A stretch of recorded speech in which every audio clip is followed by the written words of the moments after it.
La culture est un pilier de développement et un véritable moyen, n'est-ce pas, d'éducation, d'orientation, n'est-ce pas, de la génération montante. Et donc, pour permettre à la culture de jouer son rôle de moteur, n'est-ce pas, dans le développement du pays, il fallait absolument qu'il y ait cet instrument qui permette, n'est-ce pas, aux acteurs d'être plus proactifs, d'être des innovateurs et surtout d'assurer, disons, la diplomatie culturelle, n'est-ce pas, du pays à l'extérieur. Le Fonds d'aide à la culture est un organisme sous tutelle du ministère de la Culture, de l'alphabétisation, de l'artisanat et du tourisme, le M4. C'est une structure qui est chargée d'appuyer les acteurs culturels, les créateurs des œuvres de l'esprit, et à travers leurs projets, et puis financer un certain nombre d'infrastructures socio-communautaires dans le cadre du patrimoine, de la conservation du patrimoine et toute autre activité qui entre dans le cadre de la promotion de la culture dans notre pays. Donc, il faut dire que le Fonds d'aide à la culture est géré par, un peu comme toutes les structures de ce type à caractère social, et il est géré par un conseil d'administration et une direction générale qui met en œuvre les orientations du conseil d'administration. Le conseil d'administration est composé d'abord des acteurs culturels eux-mêmes et des membres de l'administration. Il faut dire qu'en ce qui concerne les créateurs d'œuvres d'esprit, les acteurs culturels, il y a sept administrateurs un par composante. C'est fait de manière à ce que chaque composante des acteurs culturels puisse avoir un répondant au niveau du conseil d'administration du Fonds d'aide à la culture. Donc, il faut dire qu'à notre niveau, ici au niveau du Fonds d'aide à la culture, ce sont surtout les administrateurs. Et les administrateurs qui attribuent les fonds aux acteurs, aux différents créateurs des œuvres de l'esprit, et à travers des sessions qui sont ordinaires et qui peuvent être extraordinaires en fonction des sujets à aborder. Ici, il y a deux manières de bénéficier des ressources. Vous voulez déposer une initiative individuelle qu'on appelle communément les IP. Les créateurs d'esprit, les artistes et les acteurs culturels peuvent déposer leur projet individuellement. Et ça sera soumis à l'appréciation du conseil d'administration qui décide de quel projet il peut financer, quel projet il faut laisser. Et puis avant même que ces projets n'arrivent au conseil d'administration, il y a quand même un comité d'experts dans chaque domaine qui siège et qui étudie d'abord ces dossiers-là et qui attribue des notes. Et ces notes permettent de guider les membres du conseil d'administration dans la répartition des montants au niveau de chaque dossier qui est présenté. En dehors des initiatives individuelles que nous appelons communément les IP qui englobent beaucoup plus de personnes, il y a les gros projets. Les gros projets, c'est des projets qui sont déposés par les associations. Et les associations d'artistes qui déposent les projets par rapport à un certain nombre d'activités qui nécessitent un peu plus de financement que les initiatives individuelles.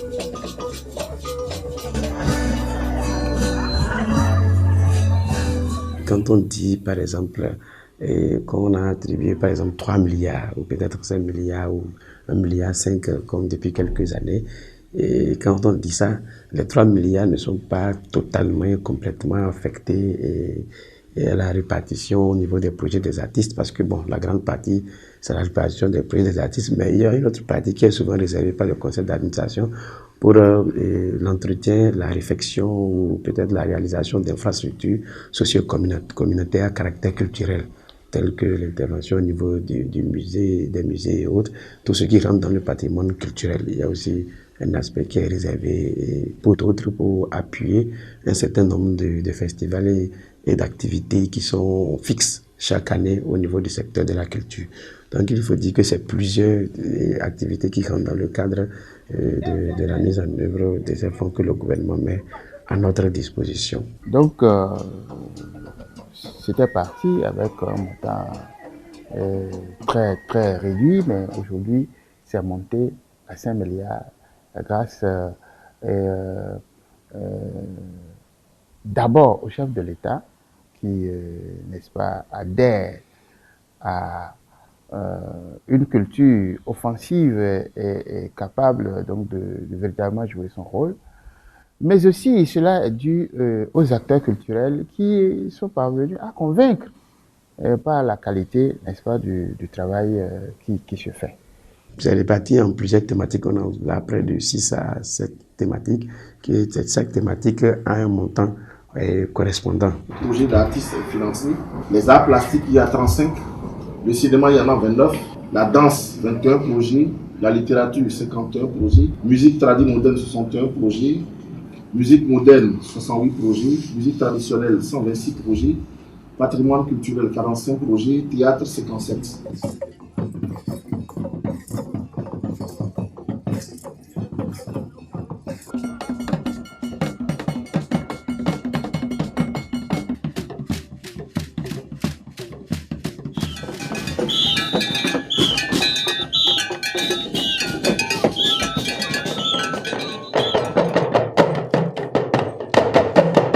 On parle de talking drum. Je ne veux pas aller vers l'historique de cet instrument, mais un instrument qui peut nous permettre de chanter ou d'accompagner, de prendre une chanson en chœur. Cet instrument, ça mérite que l'on fasse sa promotion.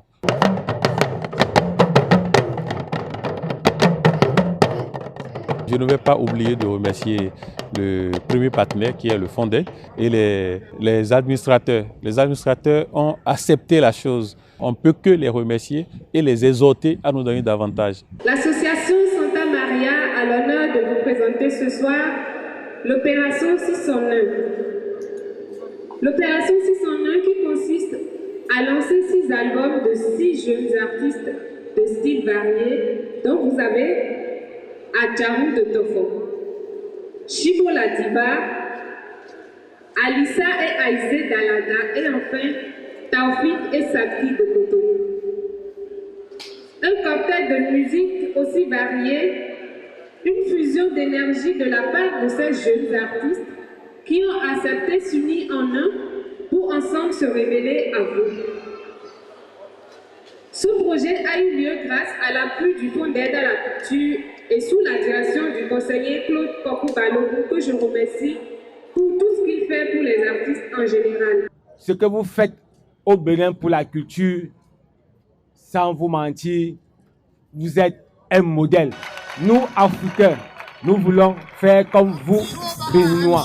Ce festival des masques n'est plus pour les Béninois, mais c'est pour l'Afrique. Parce que nous, les Africains, quel que soit le village, nous avons ces masques-là. Mais nous ne connaissons pas où l'exhiber. Le Bénin a pensé, le Bénin a cette vision. Mais ne gardez pas cette vision pour vous, il faut la partager.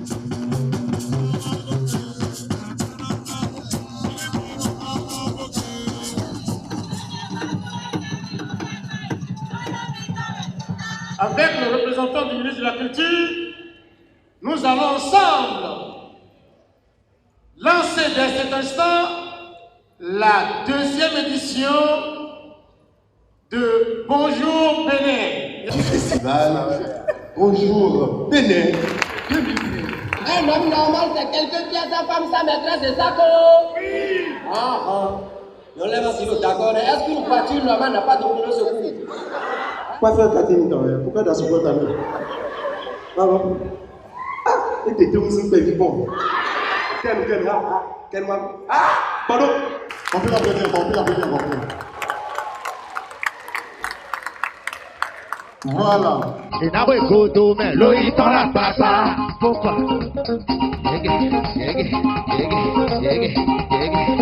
En matière de culture ici, la musique occupe une grande place. Il y a beaucoup de créations. Et avec tout le travail qui est fait et qui se fait, je crois qu'il était temps. Il était temps pour qu'une manifestation d'envergure vienne pour célébrer ce secteur. Maman L'objectif, c'est d'abord de positionner le Bénin comme une plateforme de développement et de promotion de la musique africaine, la musique béninoise. Donc, il fallait qu'on crée, parce que ça manque aujourd'hui, un véritable marché du disque en Afrique. Pour rencontrer les vraies structures, pour mettre cette structure-là en échange. Ça permet de découvrir nos musiques, ça permet de découvrir notre pays.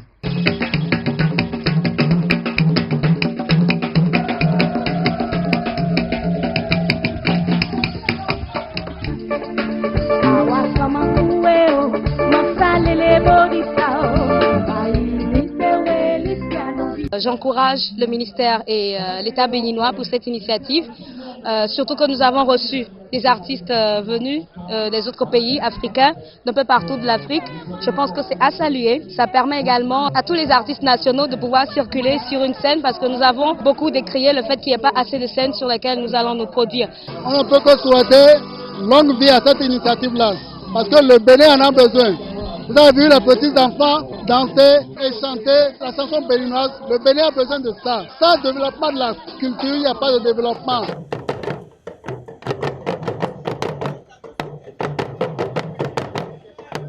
Nous sommes en atelier avec les artistes ici, n'est-ce pas, sculpteurs et peintres. Cet atelier est organisé par FAPLAG, n'est-ce pas, avec le ministère de la Culture pour célébrer Bénin A, dont le terme est l'œil de l'artiste pour sauver l'environnement. Je pense que c'est une bonne opportunité pour les artistes de pouvoir s'impliquer aujourd'hui dans tout le processus mis en place pour lutter contre le réchauffement climatique et voilà. Je pense personnellement que nous allons pouvoir échanger tout en laissant des messages à travers nos toiles, mais également aller au-delà en nous impliquant dans nos communautés en tant qu'artistes et pouvoir impacter positivement notre communauté dans ce sens-là.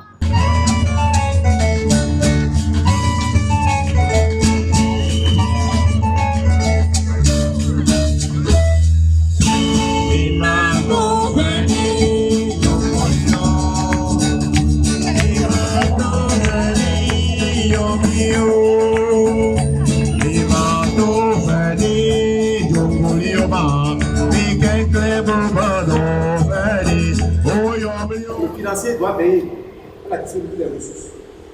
Il sait, il connaît, il sait à quelle date il doit financer. La plupart des projets que mes frères, nos amis déposent sont parfois vides de contenu. Les gens ne tiennent pas compte des différentes caractéristiques d'un projet. Donc, j'ai décidé de mettre en place cette activité qui permettra de former quelques jeunes sur l'élaboration d'un projet, la gestion d'un projet et la mobilisation des ressources de financement, des ressources financières pour la mise en œuvre d'un projet. Je remercie surtout le fonds d'aide qui nous a permis de mettre en œuvre cette activité. Et à travers le fonds d'aide, l'administrateur Egedi Gaston, qui a trouvé opportun cette initiative. On a des projets dans la tête, mais on ne sait pas comment rédiger, qu'est-ce qu'il faut faire, comment il faut faire pour faire sortir le dossier, pour faire sortir, disons, le document réellement. Donc, il faut profiter de ces genres d'occasions pour arriver à atteindre ces objectifs. Un projet qui porte sur la formation, c'est un projet qui contribue à l'être, à l'acteur de se perfectionner et de continuer à mener ses activités artistiques dans un cadre plus ou moins amélioré. En tant qu'administrateur, je vois passer quand même beaucoup de projets. Et je me pose souvent la question, comment les gens rédigent les projets? Et depuis que je suis également au fond, j'ai mis un accent sur la formation. Donc tous les projets de formation, j'ai toujours un œil là-dessus. Et dès que j'ai vu ce projet, j'ai trouvé que c'est une initiative heureuse. Et c'est avec plaisir que j'ai retenu le dossier qui a été financé par les administrateurs. Le renforcement des capacités est la clé, est le moteur de tout développement. C'est à juste titre que le conseil d'administration du Fonds d'aide à la culture a bien voulu financer ce projet pour permettre à plus de gens de bénéficier de ce renforcement de capacité afin de produire dorénavant des projets fiables, des projets bien montés, capables d'être financés. Il faut dire qu'en ma prise de fonction en octobre dernier, je me suis rendu compte quand même qu'il y a assez de choses à faire dans la maison. La maison ne dispose pas d'un certain outil de gestion, par exemple, qui pourraient permettre à chaque compétence que nous avons dans la maison de pouvoir bien jouer au mieux son rôle. Parce que nous avons des acteurs culturels qui sont souvent pressés d'être en possession des fonds qu'on leur a accordés pour exercer leur activité en temps réel. Donc notre première priorité, c'est de faire en sorte que la maison qui a été mise en place, c'est-à-dire je parle de la direction générale, puisse être à même d'accompagner les acteurs culturels le plus rapidement dans un délai court. Donc nous avons revu un peu le cadre institutionnel de la maison et actuellement le cabinet est en train de terminer son travail. Les méthodologies, tout ça sont déjà adoptées. Nous sommes en train d'aller dans les ateliers de prévalidation pour voir comment il faut arrimer les compétences que nous avons dans la maison avec les objectifs que nous avons à atteindre et la politique nationale dans ce domaine. Autre chose, c'est que nous nous sommes rendus compte que la maison ne disposait pas d'un plan stratégique qui définit le cadre de notre intervention pour un certain nombre d'années. Pour une maison de ce genre, il faut avoir une vision, il faut avoir un objectif, il faut se donner des objectifs à court, moyen, long terme. Donc nous avons été obligés de penser à un plan stratégique pour conduire la maison. Je crois que ça aussi, l'approche méthodologique a été validée tout dernièrement par les acteurs et je crois que le cabinet a pied pour que nous allions aussi aux ateliers de prévalidation pour donner à cette maison quand même un outil qui permette à chacun de pouvoir voir ce que nous voulons faire sur un certain nombre d'années. Parce qu'il y a quelque chose qui me gêne un peu quand j'y suis venu du Fonds d'aide à la culture. Le Fonds d'aide à la culture est seulement arrimé sur les fonds que le gouvernement met en place. Je me dis, il faut quand même que nous ayons un certain nombre d'outils arrimés sur la politique nationale de la culture et qui mettent ensemble la vision du chef de l'État, la vision de l'actuel ministre et puis ce que nous pensons faire et qui mettent cela ensemble et qui offrent les outils qui permettent aux partenaires de discuter avec nous pour voir comment nous pouvons mobiliser plus de ressources pour accompagner les acteurs culturels. Le constat, c'est qu'aujourd'hui, les artistes se produisent, mais ils n'arrivent pas parce qu'au-delà de la vente de leurs œuvres, après, il faut pouvoir faire des spectacles. Il n'y a pas de lieu de diffusion. Alors, mais nous avons dit, mais écoutez, au lieu d'aller construire tout de suite, il faut commencer d'abord à réhabiliter ce qui existe pour que ce soit exploitable. Dans cette optique, donc, le cinéma de Le Borgou, de Parapou, c'est prévu sur le budget du Fonds d'aide à la culture que les travaux démarrent cette année, 2015. Pour la salle de cinéma de Djougou, Sabari, les études sont terminées. Et en 2016, les travaux vont démarrer et finir. Pour la salle de Bopessi, à Natitengu, les études seront réalisées l'année prochaine et si tout va bien avant la fin de l'année, les travaux vont démarrer. Pour la maison des artistes, c'est un bâtiment pour les artistes, ça fait partie des requêtes des artistes. Parce qu'ils ont d'abord eu le statut de l'artiste et on dit, à part du statut de l'artiste, c'est à la maison de l'artiste de prendre des décisions pour qu'on puisse faire la distinction entre les artistes professionnels, semi-professionnels et amateurs. La maison de l'artiste, les études ont été réalisées et les travaux vont démarrer aussi cette année. S'il n'y avait pas le Fonds d'aide à la culture, franchement, il y a un certain nombre d'aspects de la culture que nous vivons avec beaucoup de fierté dans Cotonou. Plein de studios, ça je vous le dis, et plein d'activités qui sont devenues pratiquement annuelles. Même des activités de communication sur nos chaînes, un certain nombre. Il y a beaucoup qui ne savent pas que le Fonds d'aide à la culture se trouve là-bas. Donc je crois que tous ces trucs-là, il faut aussi qu'on puisse communiquer, et nous-mêmes, et les acteurs culturels concernés.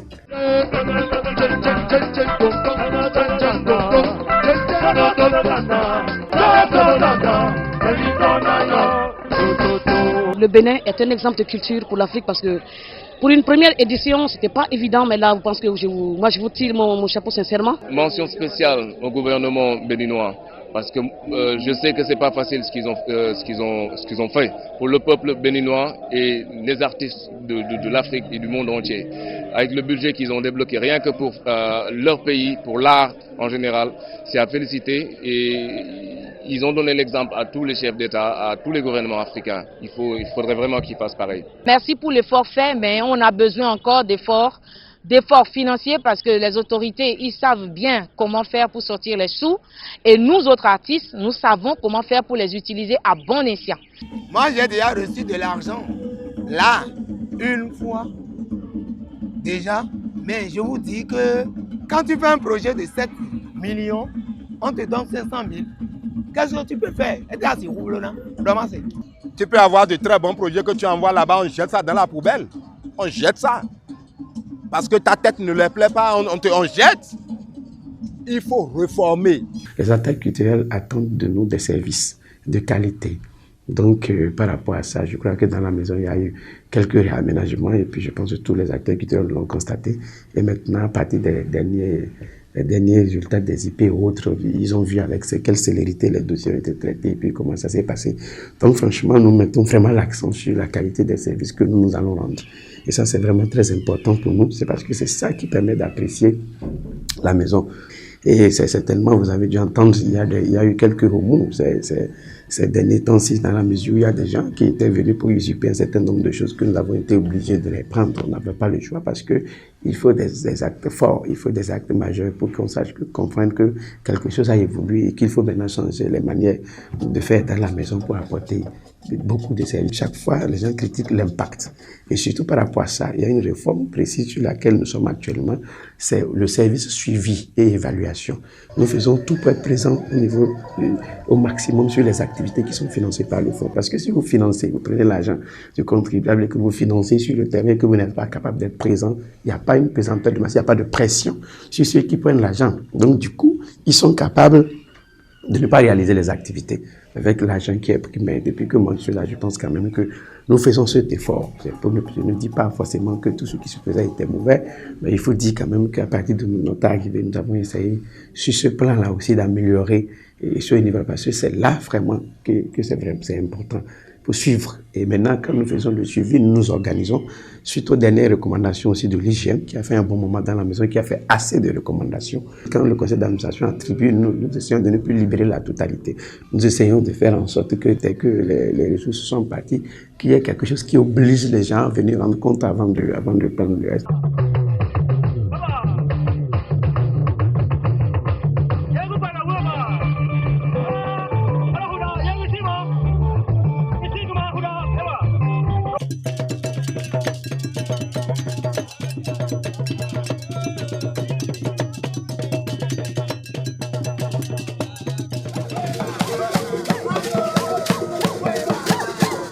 Et je pense que le Fonds d'aide à la culture, c'est un fonds qui est destiné à subventionner leur activité. Mais c'est dans la discipline. Parce que nous sommes ici en matière de fonds publics. C'est dans la discipline et dans le respect des procédures en la matière que nous pouvons nous aider. C'est les acteurs culturels qui vont nous aider à les aider.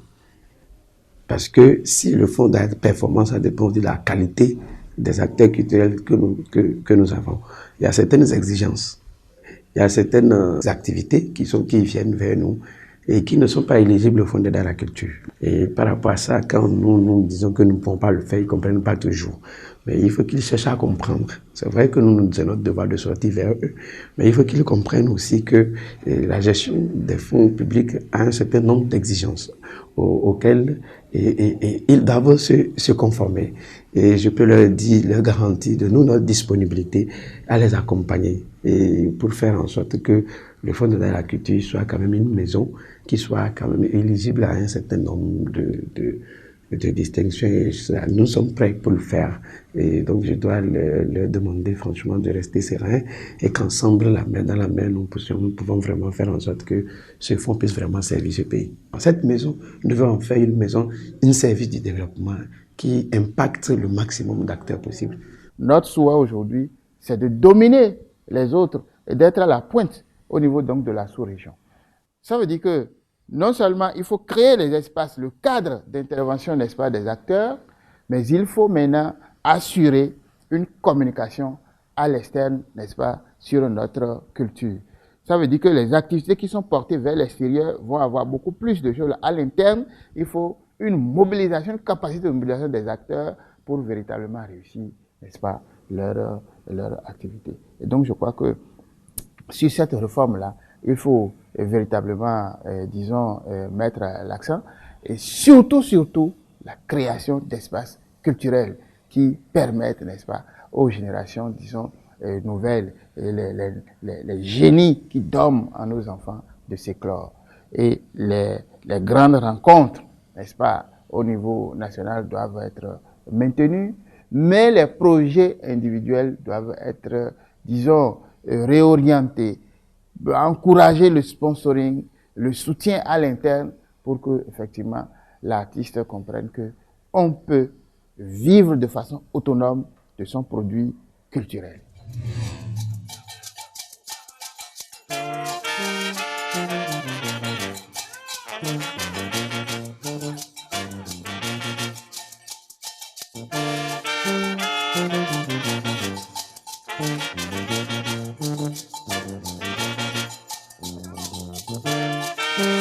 Thank you.